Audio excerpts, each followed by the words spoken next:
I'm HXML, your narrator. If you'd like to see more about me, please see. In the last video, we ended by showing the shuffle method uses a single substitution alphabet, so all the E's got encrypted to F's. And since a dedicated cryptanalyst could then decrypt the message, cryptographers had to come up with a way to encrypt E's differently. I'm going to call this cipher method MultiShift for reasons you'll see. Cryptographers refer to it as Visionnaire, a Frenchman who lived about 500 years ago. MultiShift's goal: make the cryptanalyst work hard for each encrypted letter. Here's our plain text message, first encrypted with shuffle, then encrypted with MultiShift. As you can see, the shuffle encryption has a lot of A's, B's, and C's. The MultiShift has a lot of, well, it has 2 Q's. There's a lot more pattern here than over there. So here's our plain text again. Let's simplify it and just focus on the E's for right now. And here's the ciphertext that we want to get to. Not too hard. Just got to add 1 to the first E, 2 to the second E, 5 to the third, 9 to the fourth, and we'll call that a key. Well, of course, what we can do for E, we can do for N and T. Let's bring them back. Make up a key for the rest of the letters. And if I counted on my fingers correctly, the first N gets encrypted to a V, the second N gets encrypted to a U, the third N gets encrypted to itself. Remember, we have to allow that possibility. And speaking of getting encrypted to an N, take a look at the preceding E. It's also encrypted to an N. We're really starting to confuse the cryptanalyst now.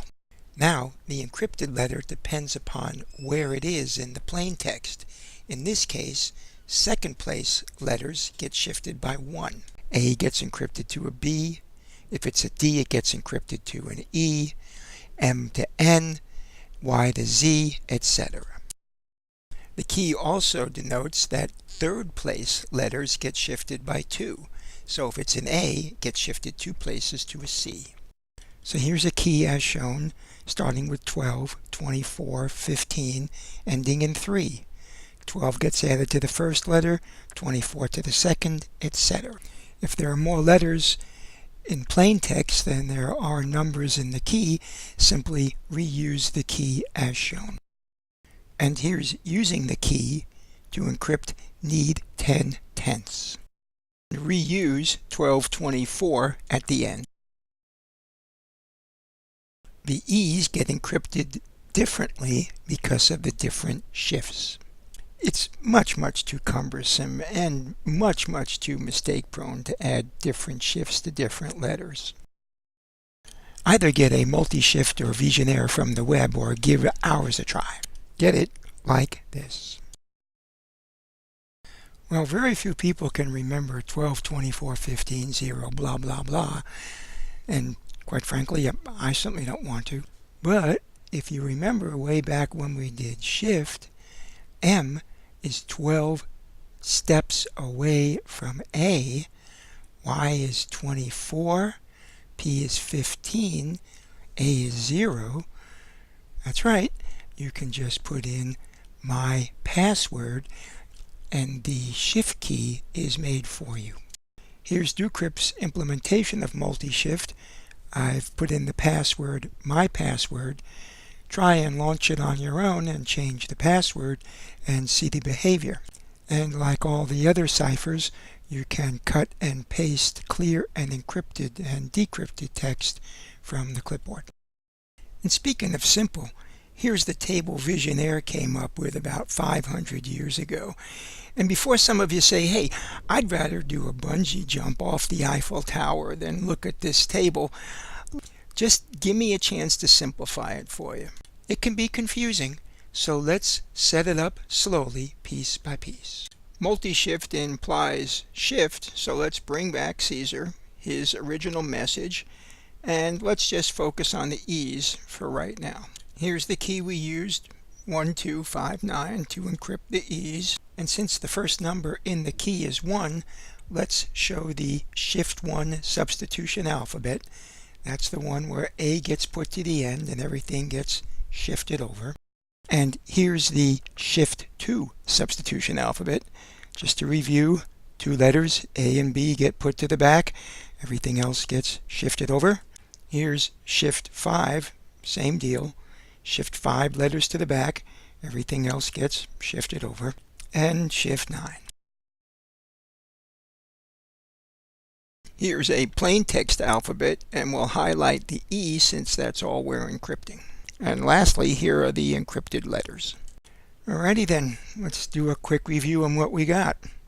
Caesar, still not quite sure what MultiShift means, the clear text he wants to send. Here are some shift keys. He knows if he uses these, he can get different E's, E to F, E to G, etc. Got a clear text alphabet. Got the E highlighted, because that's all we're encrypting. And we got some shift substitution alphabets. So we're all in place for Caesar to skate on down and choose a key of 1. We dock the Shift 1 right underneath the clear text, and we see that E encrypts to an F. And of course, if we were encrypting any other letter, it would encrypt to its counterpart ciphertext. Caesar, I can't tell if it's Julius or Augustus from the picture, skates to key 2. Well, Shift 1 undocks, comes on down. Shift 2 comes up and docks. There's our encrypted letter, G. And if the arrow had pointed to any other clear text, it would have also pointed to the correct encryption letter. Similarly, when the Emperor moves to key 5, Shift 5 substitution alphabet comes up and docks, and a similar thing happens when Shift 9 is selected. So what's MultiShift mean? It means we're using many shift alphabets. The particular one is selected by the key. This is in contrast to Caesar, who used a Shift 3, every letter getting shifted by 3. So here's our table again, and there are a whole bunch of different shift alphabets from 0 to 25.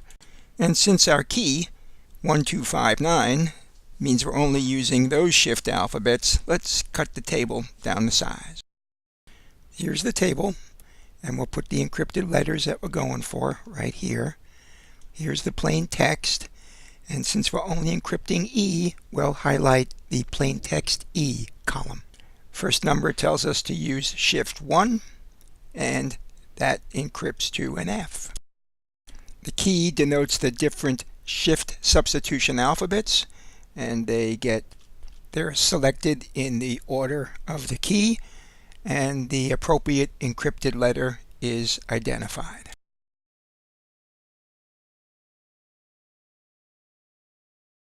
Well, alrighty then. Hopefully this is making some sense to you. Here's our message, need 10 tenths. Here's a key. Let's watch it get encrypted. First letter N, using substitution alphabet 12, encrypts to a Z. Next letter E, uses substitution alphabet 24, encrypts to a C. E gets encrypted again, but this time with substitution alphabet 15. Then D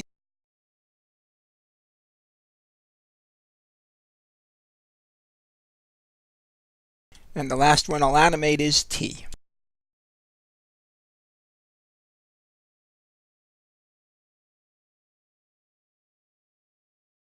That's a lot, so let's watch the animation again with a little period music.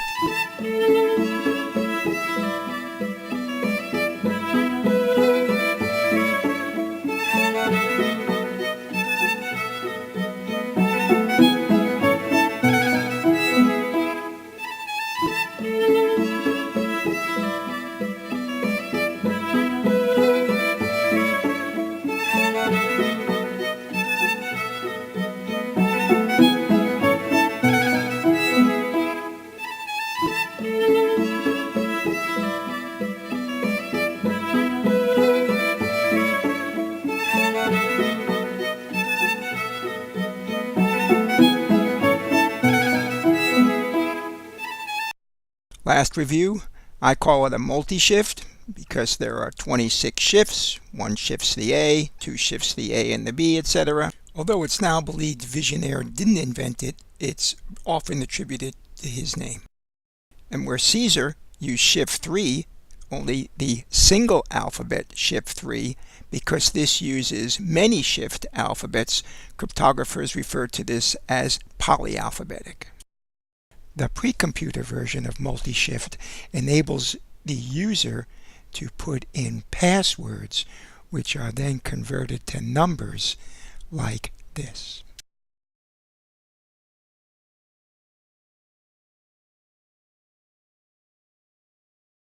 Cryptographers are some of the smartest people I've ever had the pleasure of talking with, and yet this enhancement took them about 1,000 years to come up with, and yet, although it was thought to be unbreakable for a real long time, it's been proven to be very, very susceptible to a dedicated cryptanalyst who's got the right tool. So what about cryptanalyzing MultiShift? Well, take a look at the number of keys the cryptanalyst has to go through, and then we'll take a look at frequency analysis. Quick review of where we've been. Shift or Caesar has 26 possible keys. It's easy to remember each one. It's just a number from 0 to 25, and of course the 0 key being useless because it doesn't do any encryption. Shuffle has so many possible keys that it's difficult to pronounce the number. Each particular key can be very difficult to remember unless we use the password option. MultiShift is the first cipher we're looking at that has a variable number of keys, and it's worthwhile taking a look at what this means. MultiShift permits a password of length 1, but that only enables one substitution alphabet, and that is exactly the shift cipher. Not particularly useful. A password of length 2, well, that begins to use MultiShift, shown here, shifting the first letter by 3, the second letter by 1, repeating that pattern, but there are too few keys. For key length 2, there are only 676 keys that the cryptanalyst has to try. How did I get that? You have 26 choices for the first number in a key, anything from 0 to 25, 26 choices for the second number, that only gives you 676 possible keys. So let's see how many numbers we need in a multi-shift key to frustrate brute force attack against the key. As you can see, the number possible is a power of 26. Why 26? Because you have 26 choices for each number in the key. Mathematicians refer to this as exponential growth.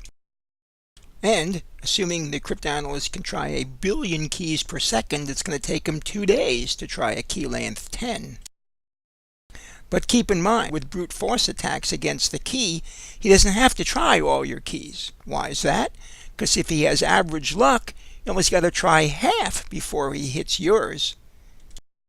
So you look at these numbers and you may say to yourself, gee, if I'm going to use multi-shift, I better use a key bigger than length 12. Well, how long does your stuff have to be kept secret for? Since most attackers can't try 1 billion keys per second, and since most secrets aren't really worth that much for very long, maybe a key length of even 4 or 6 is sufficient for what you're encrypting. Just like we saw with Shuffle, if it looks like the exhaustive search is taking too long, the cryptanalyst is going to turn to his frequency analysis tools. As I mentioned, I'm neither a cryptographer nor a cryptanalyst, and when I started looking at the math behind cryptanalyzing this cipher, it confirmed to me that I made the right career choice. Except for guessing the key, this cipher remains secure for the better part of 300 years, and here's why. The cryptanalyst figured out the length of the key by looking for repeated patterns in ciphertext, and then did cryptanalysis on a particular position in that key as shown here. Of course, computers have made the cryptanalyst search even easier, but if you can make a key that's as long as your clear text, The cryptanalyst will never know when he has decrypted your message. In this case, a dummy message correctly encrypts to the ciphertext shown. But how would the cryptanalyst know if this is your message or if the need 10 tenths is your message? They both correctly encrypt to the ciphertext, and this is called the one-time pad. There are some very, very strict requirements if you're going to use the one-time pad. First, the plain text has to be equal to key length. Can't be any repetition. They call it the one-time pad because you can't ever repeat or reuse the key. The key's got to be random, and that's a lot easier said than done. For instance, a page out of a book is not going to have random letters because it's likely going to have a lot more E's than X's. You'll see a lot more discussion of random in the forthcoming videos. And lastly, if the key has to be the length of the plain text, you got as much problem as delivering the key as you do the plain text. There are some ways, like you could call someone on a phone and say, hey, use Aunt Sarah's chocolate cake mix for the key, but you're probably better off using secret key, discussed in the next video. And by the way, before we get to the next video, you might run across an ad or a claim that looks something like this. Hey, that looks a lot like hogwash. She's right. Secret methods are only secret if they're not shared. And if you're going to share a method, in the words of Ben Franklin, 3 can keep a secret only if 2 of them are dead. More seriously, security does not imply secrecy. All credible methods are openly published. This is necessary so cryptanalysts can probe them for weaknesses. How else are you going to know if the method's secure? I don't have that kind of ability, and I suspect it's the same with the vast percentage of people looking at this video. And this is nothing new. The principles were laid out almost 150 years ago.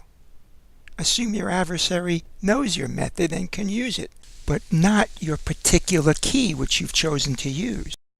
If the cryptanalyst can't get your key because brute force doesn't work and you haven't made a poor key choice, like choosing password for password, a secure method will frustrate any attempt to reveal plain text.